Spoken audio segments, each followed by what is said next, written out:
America వీసాకు apply చేసే భారతీయ పౌరులకు కొత్త నిబంధనను అగ్రరాజ్యం అమల్లోకి తీసుకువచ్చింది. ఎఫ్.ఎం.జే నాన్ ఇమిగ్రెంట్ వీసాల కోసం దరఖాస్తుదారులంతా ఇక మీదట తమ సోషల్ మీడియా అకౌంట్ వివరాలను వెల్లడించాలని నిబంధన పెట్టింది. సోషల్ మీడియా అకౌంట్లను ప్రైవసీ నుంచి పబ్లిక్కు మార్చాలని భారత్లోని అమెరికా రాయబార కార్యాలయం ప్రకటించింది.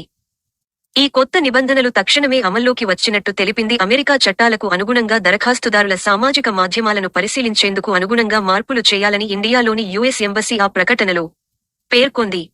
ఎఫ్.ఎం.జే వీసాలను నాన్ ఇమిగ్రెంట్ వీసాలుగా ఫారిన్ నేషనల్స్ కు ఏజెన్సీ జారీ చేస్తుంటుంది.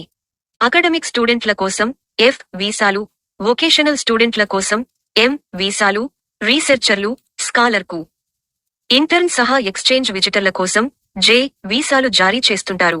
కొత్త నిబంధనల ప్రకారం యుఎస్లో చదువు, ఎక్స్చేంజ్ ప్రోగ్రాంలో పాల్గొనాలని అనుకునేవారు వీసా అప్లికేషన్లు సమర్పించడానికి ముందే తమ సోషల్ మీడియా ప్రొఫైల్స్ ను ప్రైవేటు నుంచి పబ్లిక్కు మార్చాల్సి ఉంటుంది. దీంతో అధికారులు ఈజీగా అప్లికెంట్ల ఆన్లైన్ సమాచారాన్ని తెలుసుకునే వీలుంటుంది.